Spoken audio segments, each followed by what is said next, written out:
¿Te has dado cuenta de cómo la ansiedad intenta mandarte como si fuera la jefa de tu vida? Te susurra dudas, agranda miedos y encima pretende que olvides quién eres. Pero aquí va una verdad incómoda. No estás hecho para vivir arrodillado ante tus pensamientos. La filosofía estoica lleva siglos recordándonos algo simple y brutal: no controlas todo lo que pasa, pero sí cómo decides enfrentarlo.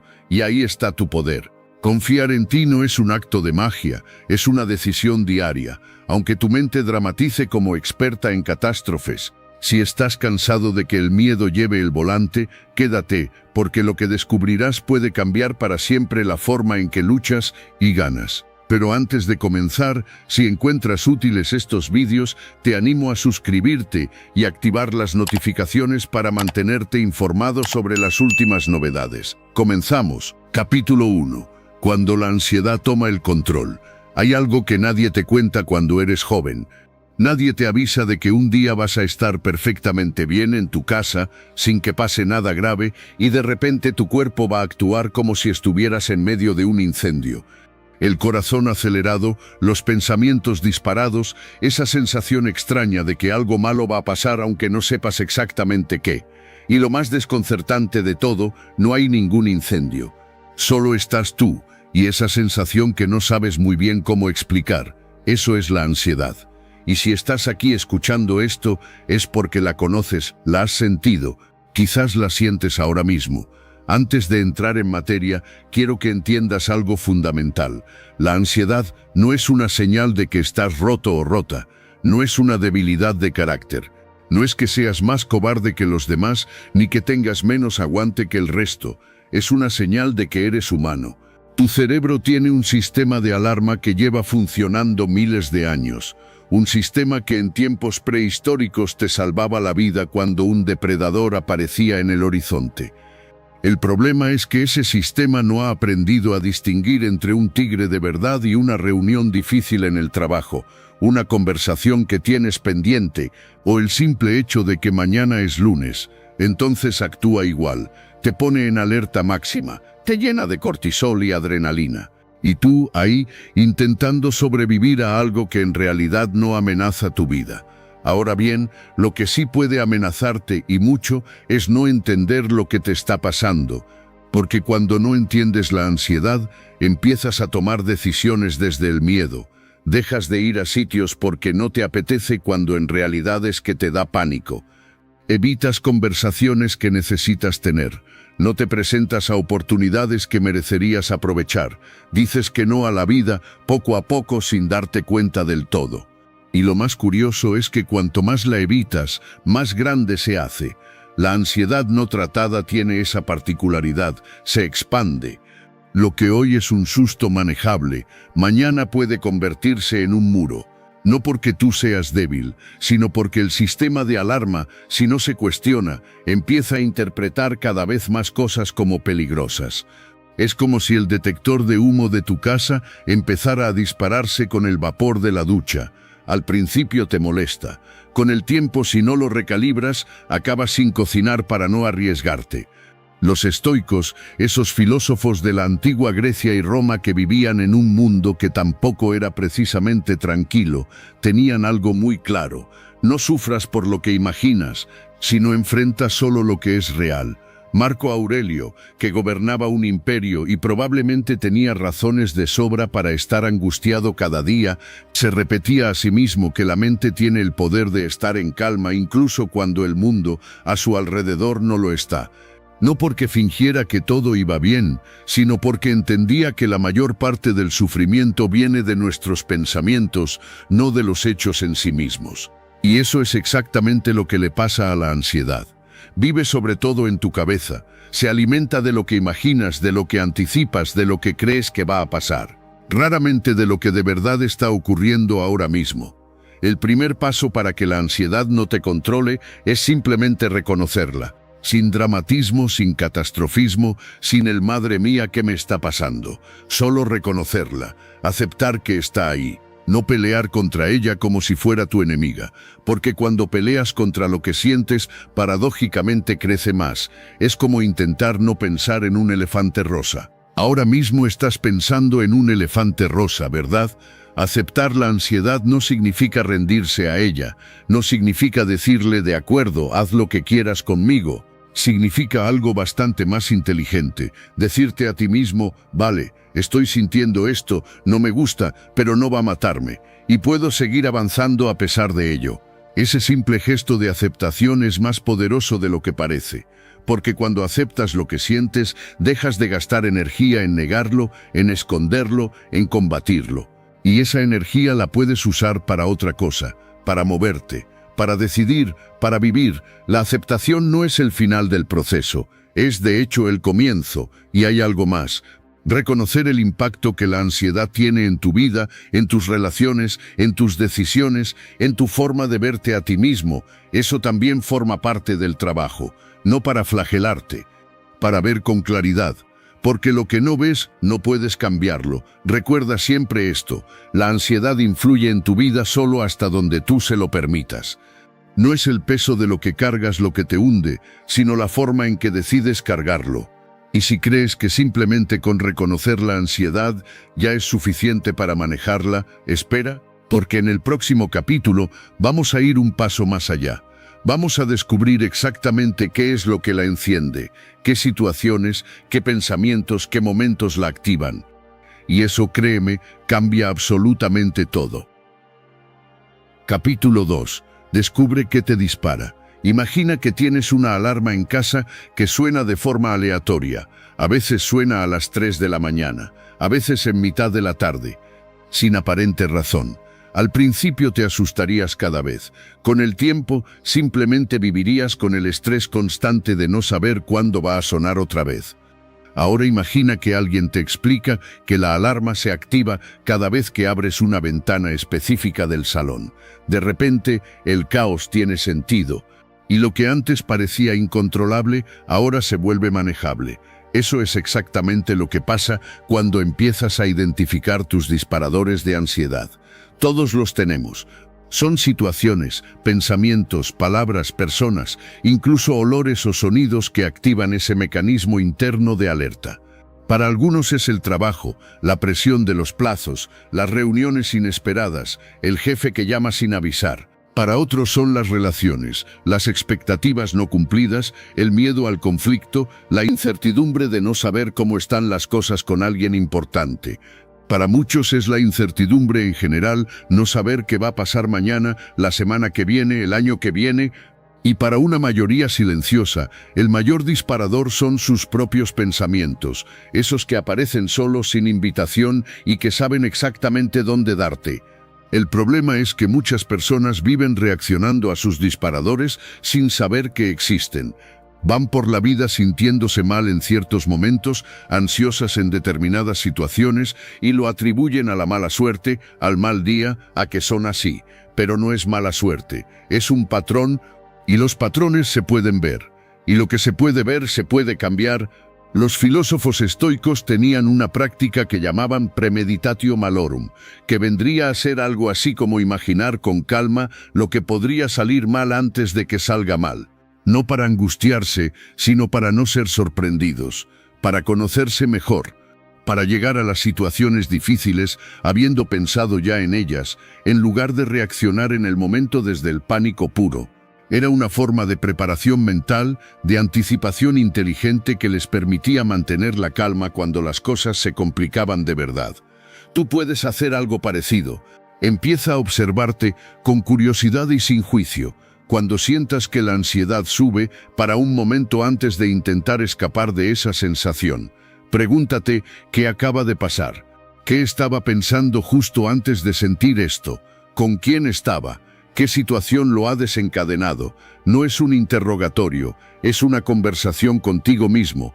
No tienes que analizar cada segundo de tu vida, pero sí empezar a prestar atención de otra forma.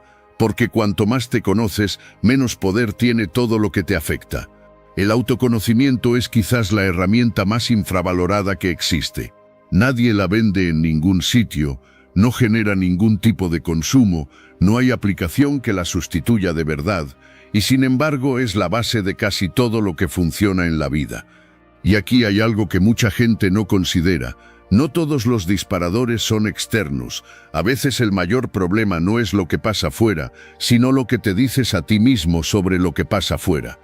Dos personas pueden vivir exactamente la misma situación, el mismo conflicto, la misma incertidumbre, y una salir de ella angustiada y la otra relativamente tranquila.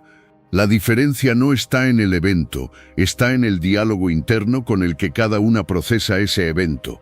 Aprende a distinguir cuándo el miedo viene de afuera y cuándo viene de adentro, porque si viene de adentro, ningún cambio externo va a resolverlo. Cambiar de trabajo, de pareja, de ciudad puede darte un respiro temporal. Pero si el disparador real está en cómo piensas, irá contigo a donde vayas. Y eso nos lleva directamente a lo que viene después.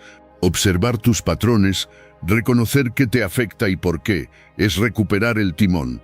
Es dejar de ser un pasajero de tu propia vida y empezar a conducir de verdad. Conocerte a ti mismo es el primer acto de valentía.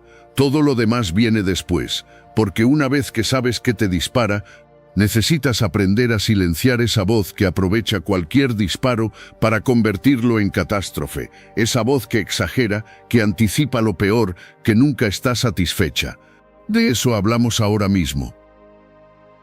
Capítulo 3. Calla tu mente negativa. Todos llevamos dentro un crítico, un narrador interno que comenta cada cosa que haces, cada decisión que tomas, cada error que cometes. Y si le das rienda suelta, ese narrador es de lo más pesimista que existe. Es el tipo que cuando algo sale bien dice, fue suerte, la próxima vez no será así.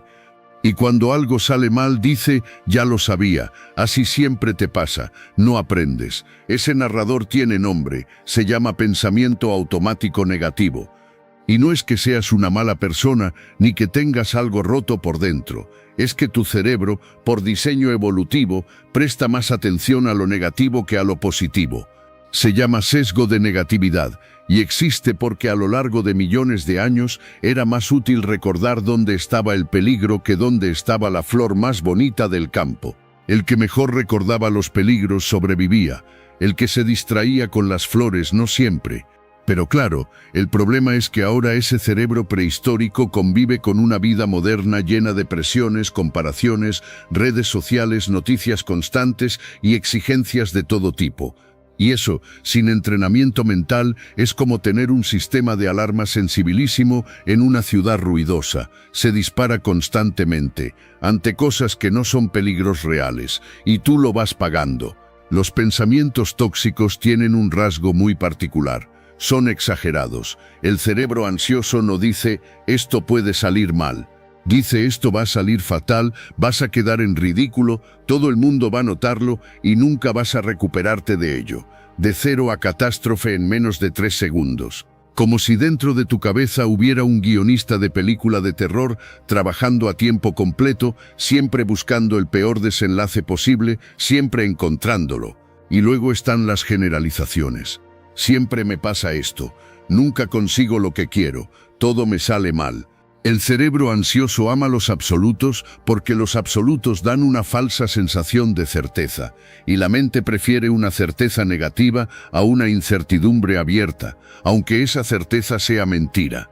La filosofía estoica tiene mucho que decir aquí. Epicteto, que comenzó su vida como esclavo y terminó siendo uno de los pensadores más influyentes de su época, tenía una frase que resumía todo: no son las cosas las que nos perturban, sino la opinión que tenemos de las cosas. Es decir, no es lo que pasa lo que te afecta, es lo que tú piensas sobre lo que pasa. Eso es una noticia extraordinariamente buena, aunque al principio cueste verlo así.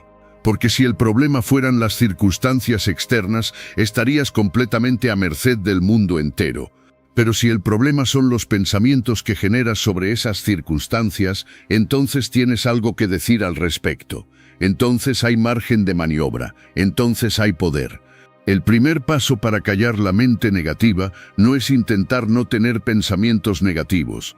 Eso no funciona, ya lo sabes porque lo has intentado. Intentar no pensar en algo activa precisamente ese pensamiento.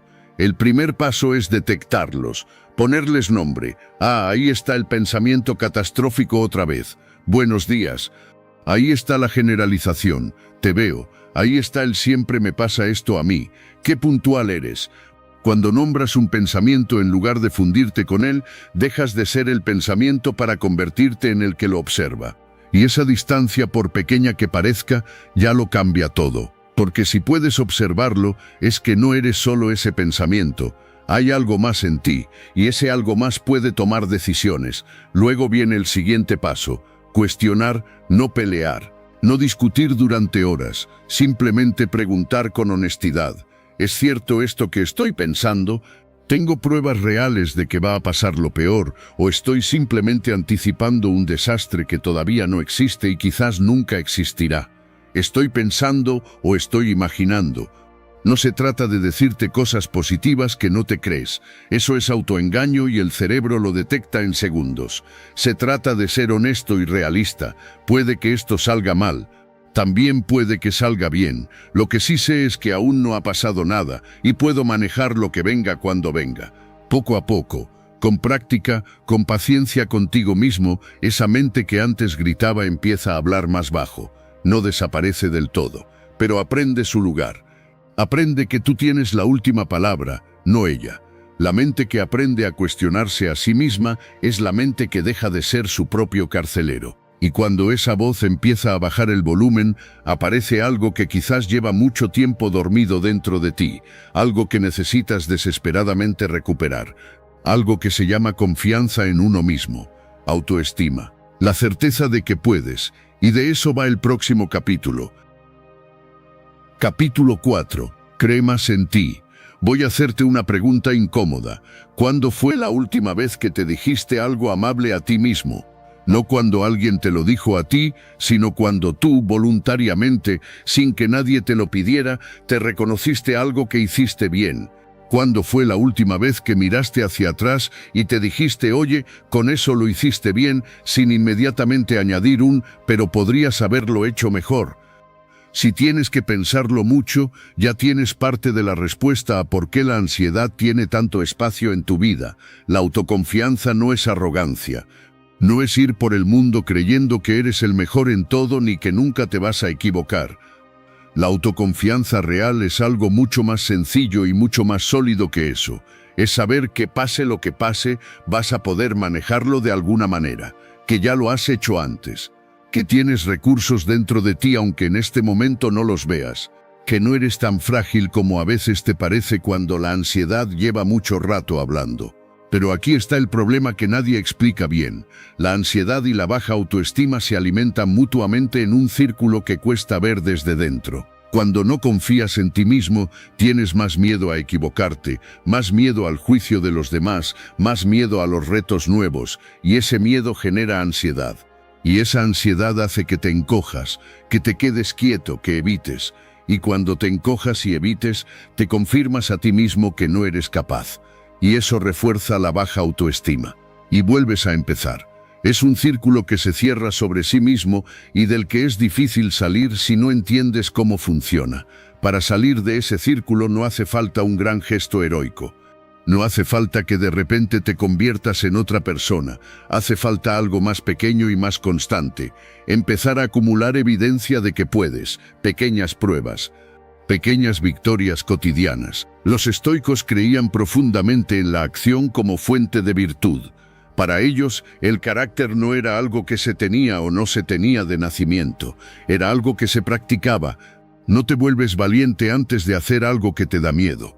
Te vuelves valiente haciéndolo, aunque al principio salga regular y con muchas dudas. La seguridad no viene antes de la acción, viene después de ella, siempre. Empieza por reconocer lo que ya has superado, porque mira, si tienes más de 30 años y has llegado hasta aquí, has superado cosas, problemas que en su momento parecían insuperables, momentos en los que no veías cómo ibas a salir adelante, situaciones que te quitaban el sueño, conversaciones que te aterraban, etapas que pensabas que no ibas a poder atravesar. Y sin embargo, aquí estás, eso es tuyo, nadie te lo puede quitar, esa evidencia es tuya, escríbela si hace falta, no como un ejercicio de autoayuda de manual, sino como un recordatorio honesto de lo que ya has demostrado que puedes. Porque cuando la ansiedad te diga que no puedes con algo nuevo, necesitas tener algo concreto a lo que responderle. Ya salí de aquello, ya superé aquello otro, puedo con esto también. Construir autoestima no es mirarse al espejo y repetir frases que no te crees. Es hacer pequeñas cosas que te respetan a ti mismo. Es cumplir lo que te dices a ti mismo que vas a hacer. Es tratarte con la misma consideración, con la misma paciencia, con la misma comprensión con la que tratarías a alguien que quieres de verdad. Y recuerda esto, eres más fuerte de lo que piensas. No lo digo como frase de postal, lo digo porque lo más probable es que la imagen que tienes de ti mismo no se corresponde con la realidad. La mayoría de personas son bastante más capaces de lo que se creen, pero la ansiedad y el miedo distorsionan el espejo, te hacen ver más pequeño de lo que eres.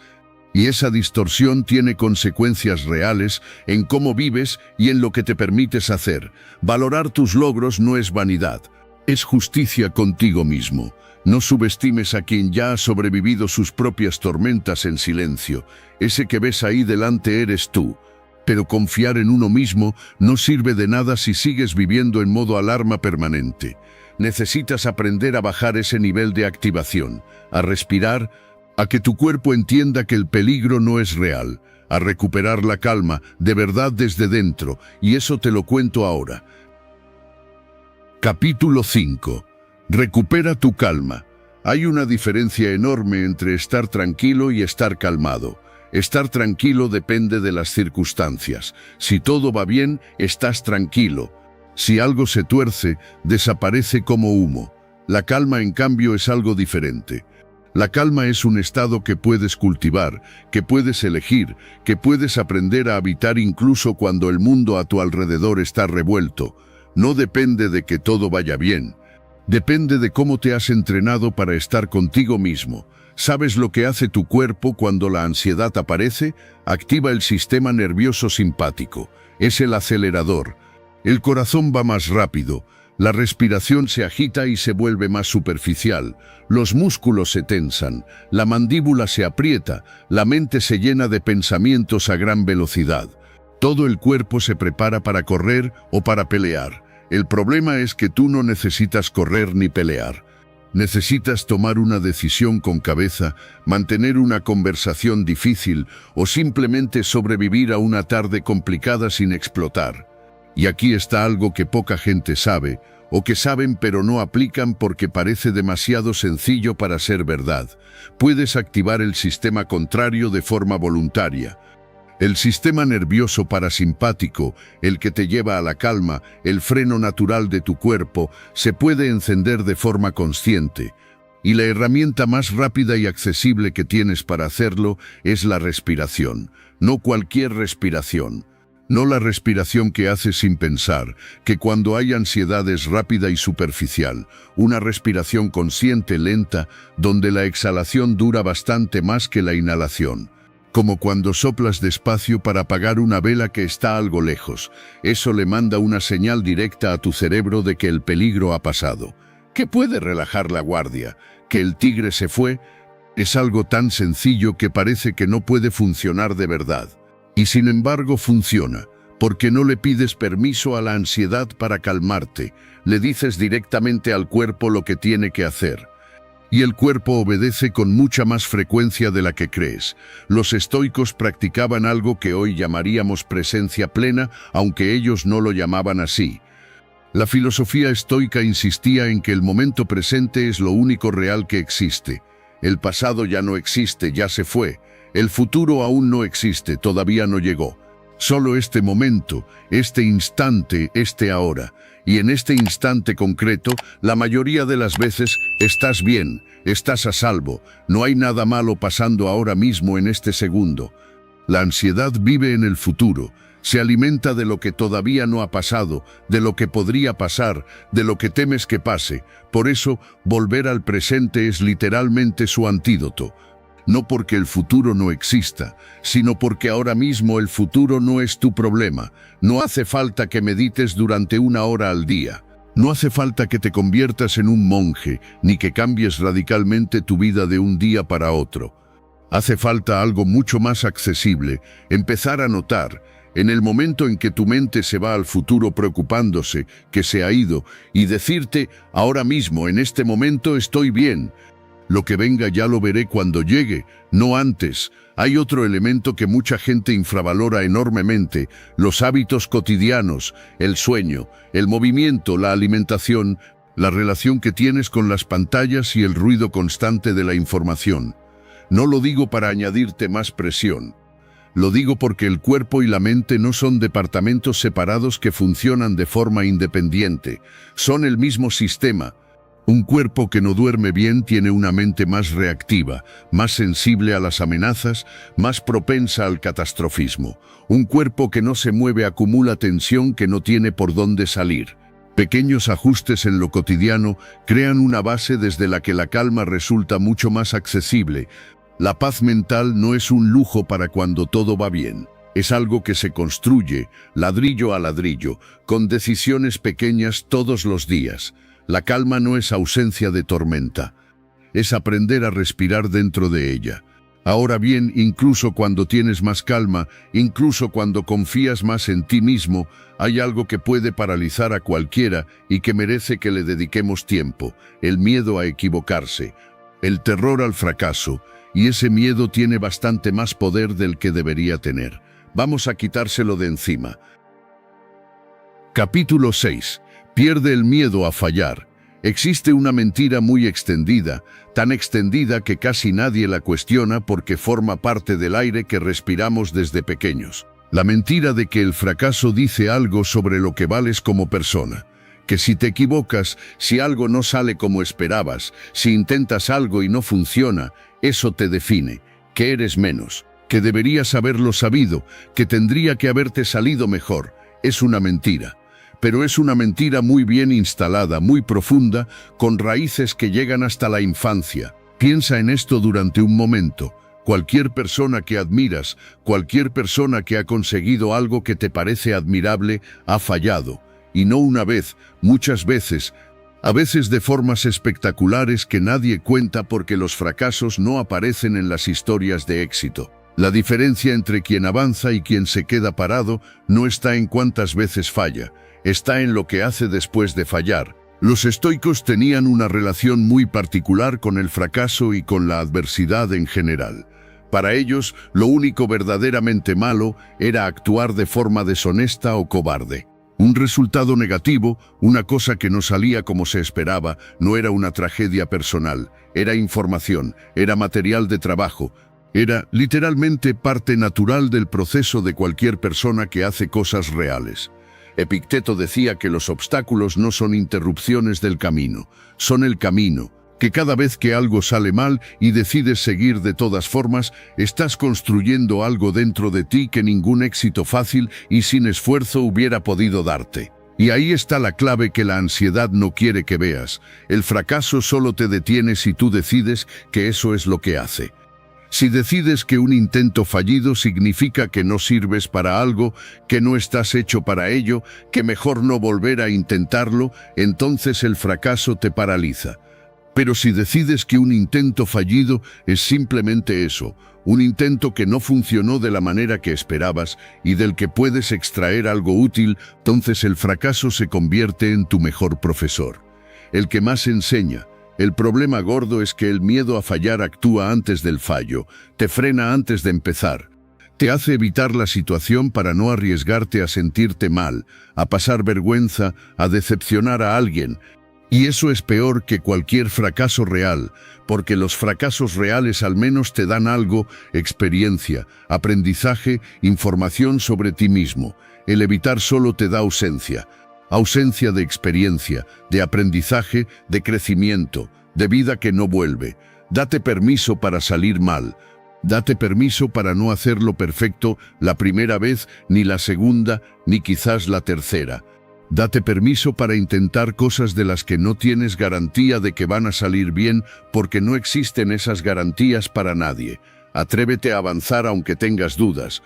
Las dudas son normales. Las dudas no son una señal de que no deberías hacerlo. Son una señal de que lo que estás a punto de hacer te importa. Cada paso que das a pesar del miedo es un mensaje que te mandas a ti mismo. Un mensaje que dice, puedo con esto, soy más fuerte que mi miedo. Solo pierde quien deja de intentarlo. El que sigue intentando, aunque tropiece, siempre está ganando algo. Y cuando ya no tienes tanto miedo a fallar, cuando empiezas a moverte de nuevo, aparece algo que también merece toda tu atención. Porque de nada sirve perder el miedo al fracaso si sigues rodeado de presiones que te agotan, de expectativas que no son tuyas, de dinámicas que te drenan sin que apenas te des cuenta. Por eso, lo siguiente que necesitas aprender es a proteger lo más valioso que tienes, tu paz. Capítulo 7. Protege tu paz. Hay una idea que se repite mucho últimamente y que en el fondo tiene una verdad enorme, aunque a veces se diga de forma superficial. No todo lo que se te ofrece merece tu energía, ni todos los conflictos merecen tu participación, ni todas las personas merecen acceso ilimitado a lo más íntimo de ti. Dicho así, puede sonar duro o incluso egoísta, pero no lo es. Es, en realidad, uno de los actos más amorosos y más inteligentes que puedes hacer por ti mismo. Decidir conscientemente dónde pones tu atención, tu tiempo y tu energía. Porque esos tres recursos son finitos. No puedes darlos todos a todo el mundo y a todas las situaciones, y luego esperar tener algo para ti. No funciona así. La ansiedad prospera en ambientes donde los límites no existen o son muy difusos, donde dices que sí cuando quieres decir que no, donde aguantas situaciones que te hacen daño porque no quieres parecer egoísta o difícil o conflictivo, donde llevas el peso de los problemas de los demás, además de los tuyos propios, porque sientes que es tu responsabilidad o porque no sabes cómo no hacerlo. La filosofía estoica tenía una distinción clarísima que resulta tremendamente liberadora: lo que está en nuestro poder y lo que no está en nuestro poder. En tu poder está cómo actúas, cómo te tratas, qué decides hacer con tu tiempo y tu energía, cómo respondes ante lo que pasa. No está en tu poder lo que los demás piensan de ti, lo que deciden hacer, si les gustas o no, si aprueban tus decisiones o no, cómo reaccionan a lo que dices. Intentar controlar lo que no depende de ti es el camino más directo al agotamiento y desde ahí a la ansiedad crónica. Y aquí entra el tema de los límites. Un límite no es un muro ni una fortaleza que te aísla del mundo. No es alejarte de todos ni convertirte en alguien frío e inaccesible. Un límite es simplemente saber hasta dónde puedes llegar sin traicionarte a ti mismo. Es decir, no puedo con esto ahora mismo, sin tener que justificarlo en 20 páginas. Es decir, prefiero no, sin que eso te genere una culpa que te dure días y que te consuma por dentro. El no es una palabra completa, una frase entera. No necesita explicación extensa ni disculpa, ni una larga lista de razones válidas para existir. Y aprenderlo de verdad, no solo a nivel teórico, sino a nivel práctico, en la vida real, con personas reales, es de las cosas más liberadoras que puedes hacer por tu bienestar emocional. Aleja de ti las presiones que no son tuyas. Hay personas que sin mala intención necesariamente depositan en ti expectativas, angustias, demandas que no te pertenecen. Aprende a reconocerlas. Aprende a devolvérselas con amabilidad, pero a devolvérselas no tienes por qué cargarte con todo lo que otros no saben o no quieren cargar. Priorizar tu bienestar no es egoísmo, es la condición necesaria para poder estar bien tú y para poder estar genuinamente disponible para quienes de verdad quieres. Un vaso vacío no puede dar de beber a nadie, por mucho que quiera y por muy buena persona que sea. Quien aprende a decir no a lo que le resta, aprende a decir sí a lo que verdaderamente le da vida. Pero proteger tu paz también depende de algo más concreto y más cotidiano. De cómo vives tu día a día, de qué hábitos practicas o deberías practicar, de qué rutinas tienes o no tienes, porque la paz interior no aparece por inspiración ni por casualidad. Se construye, pequeño ladrillo a pequeño ladrillo, y de eso hablamos ahora. Capítulo 8. Hábitos que te fortalecen. Hay una cosa que la gente que vive con mucha ansiedad tiene en común, y no es lo que suele pensarse, no es que sean débiles, no es que no tengan voluntad ni carácter, es que con frecuencia llevan una vida que le facilita el trabajo a la ansiedad en lugar de dificultárselo. Sin saberlo, sin quererlo, han construido una serie de hábitos cotidianos que alimentan exactamente lo que quieren eliminar: el sueño, el movimiento, la alimentación, la relación con las pantallas y la sobreestimulación constante. Las rutinas cotidianas, todo eso parece mundano, aburrido, nada espectacular. Nada que ver con el trabajo emocional profundo del que hemos estado hablando, y sin embargo es la base sobre la que todo lo demás descansa. Todo lo demás que hagas, cualquier técnica, cualquier estrategia, cualquier trabajo interior, funciona el doble sobre una base física sólida, y funciona la mitad o menos sobre una base deteriorada. Cuando no duermes bien de forma continuada, tu cerebro procesa las amenazas de forma mucho más intensa de lo normal. Literalmente se vuelve más reactivo, más asustadizo, más propenso a catastrofizar y a ver peligros donde no los hay. No porque seas peor persona ni más ansioso que la media, sino porque el cerebro sin descanso no tiene los recursos para mantener la calma. La corteza prefrontal, que es la parte que te ayuda a pensar con claridad y a regular las emociones, trabaja mal cuando estás agotado. Y la amígdala, que es la que dispara la alarma del miedo, funciona a pleno rendimiento, es decir, más miedo, menos capacidad para gestionarlo. Esa combinación no te la deseo a nadie. El movimiento físico es probablemente la herramienta más potente, más gratuita y más accesible que existe para regular la ansiedad. Cuando te mueves, el cuerpo consume la adrenalina y el cortisol que la ansiedad ha generado. Es darle una salida natural a toda esa energía de activación que se acumula sin tener dónde ir. No hace falta que te conviertas en atleta de élite ni que vayas al gimnasio 2 horas al día.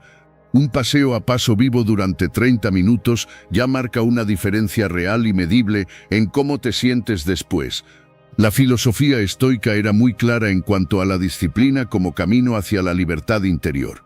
Los estoicos no dependían de condiciones perfectas para estar bien. Se entrenaban para estar bien en cualquier condición, porque quien necesita que todo esté perfecto para poder estar tranquilo, nunca está tranquilo del todo. La libertad real no está en tener todo lo que quieres, está en no necesitar todo lo que crees que necesitas. Hay hábitos que aumentan la ansiedad y que muchas personas mantienen sin ser muy conscientes de ello. El consumo excesivo de noticias, especialmente a primera hora de la mañana o antes de dormir. Estar permanentemente conectado al teléfono, siempre disponible, siempre respondiendo, siempre mirando. El café en exceso cuando ya estás en modo alerta.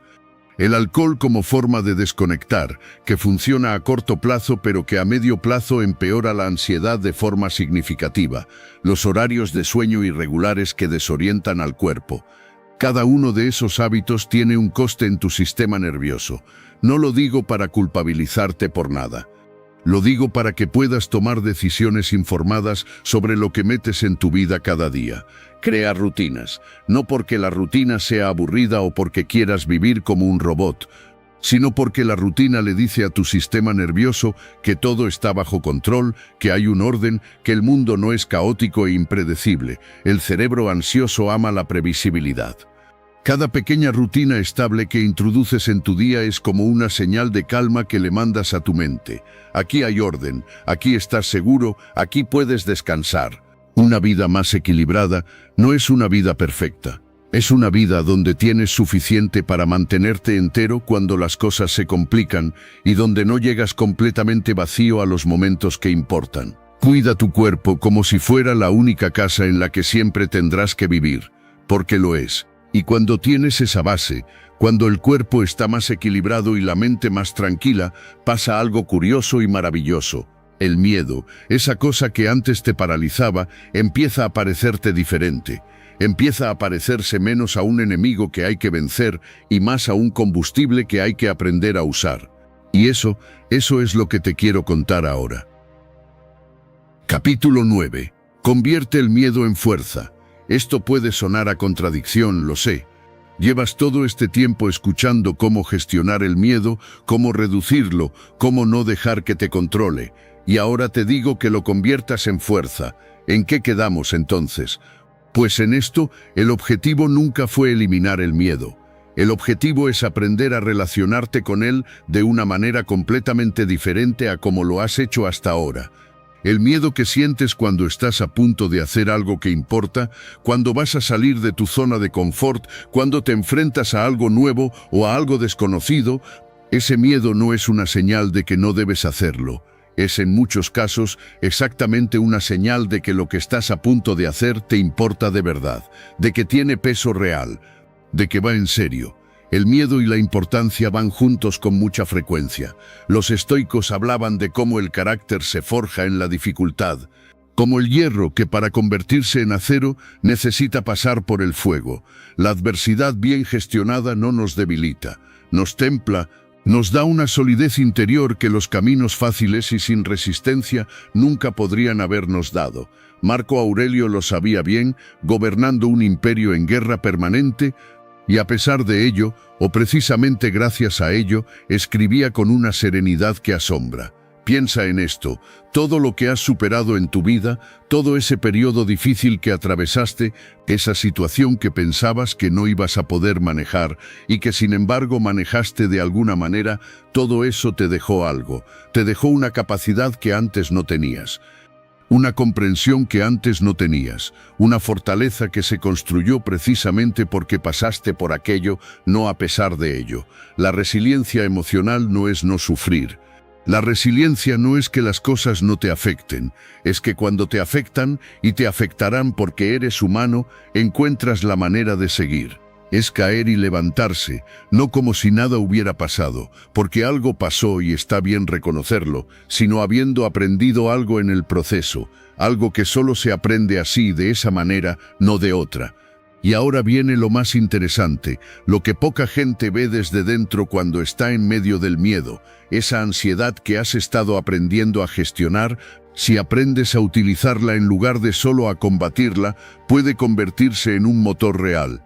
La energía de activación que la ansiedad genera, esa adrenalina, esa alerta elevada, dirigida hacia algo concreto, hacia una acción, hacia un proyecto, hacia un objetivo claro, se convierte en combustible. Muchas de las personas más productivas y más creativas que existen no viven sin ansiedad, viven con ella de forma diferente, han aprendido a canalizarla. La diferencia entre alguien que se paraliza ante un reto y alguien que avanza a pesar del miedo no es que uno tenga miedo y el otro no, casi nunca es eso. Es que uno le cree completamente al miedo y el otro ha aprendido a escucharlo sin obedecerle siempre. Cuando sientas la ansiedad aparecer antes de algo importante, en lugar de interpretarla automáticamente como una señal de que no debes hacerlo o de que no estás preparado, prueba a interpretarla de otra forma. Tu cuerpo se está preparando, está reuniendo energía, está tomando en serio lo que vas a hacer. Eso no es un obstáculo, eso es un recurso. Aprende a usarlo. No es más valiente quien no tiene miedo. Es más valiente quien, teniéndolo, da el paso de todas formas. Y cuando esos pasos se acumulan, cuando vas convirtiendo cada miedo en una acción y cada obstáculo en un peldaño, llegas a un punto en el que algo cambia de forma fundamental. Ya no es la ansiedad la que dirige tu vida, eres tú, y de eso, de cómo vivir esa vida que ya es tuya de verdad, trata el último capítulo. Capítulo 10. Vive sin que el miedo mande. Llegamos al final de este recorrido, o más bien al principio de otro, porque todo lo que hemos hablado en estos capítulos no es un destino al que llegas y te quedas para siempre. Es una dirección, un camino que se recorre cada día, con sus avances y sus tropiezos, con sus días buenos en los que todo parece posible y sus días en los que la ansiedad vuelve a asomar la cabeza y te dice que todo lo que aprendiste no sirve de nada. Y eso está bien. Es lo normal. Lo que cambia no es que la ansiedad desaparezca para siempre de tu vida. Lo que cambia es la relación que tienes con ella, la manera en que la recibes cuando aparece. Ya no la temes tanto, ya no te domina, ya no toma decisiones por ti sin que te des cuenta. Vivir sin que el miedo mande no significa vivir sin miedo. Significa que cuando el miedo aparece, y aparecerá, tú decides qué hacer con él, no el miedo, tú. Los estoicos hablaban del principio rector interior, esa parte de ti que puede observar tus emociones sin ser completamente arrastrada por ellas. La parte que puede ver el miedo, reconocerlo, incluso sentirlo con toda su intensidad y aún así elegir qué hacer.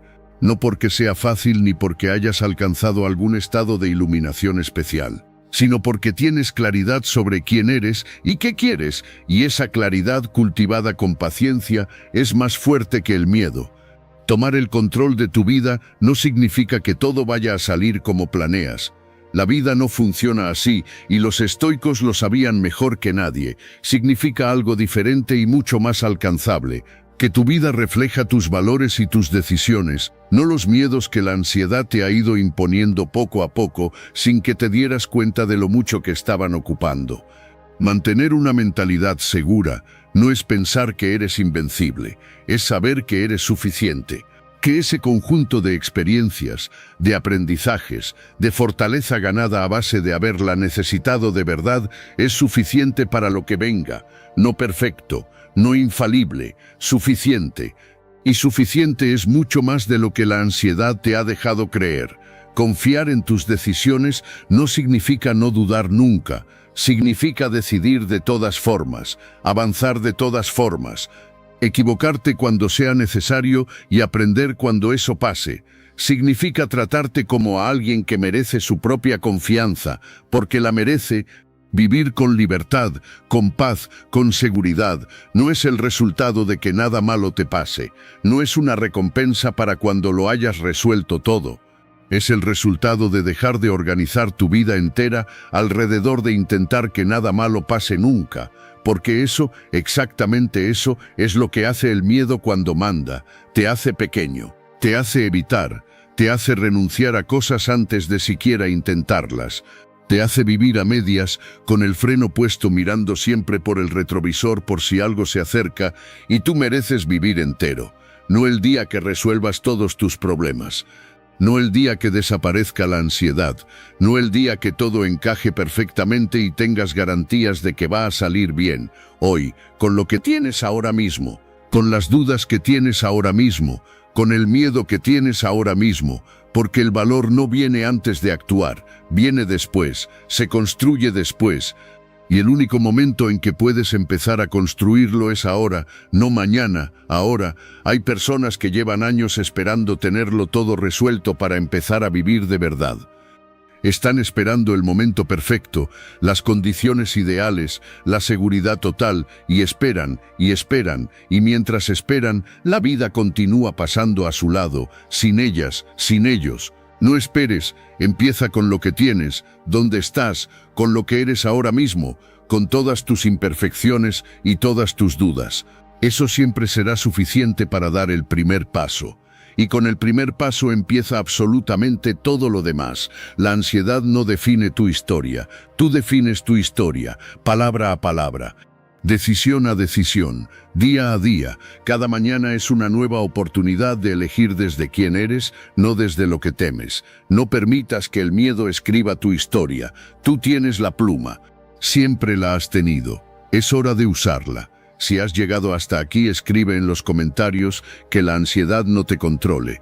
Te invito a suscribirte, activar las notificaciones y comentar para que YouTube reconozca que estos videos son útiles para personas como tú.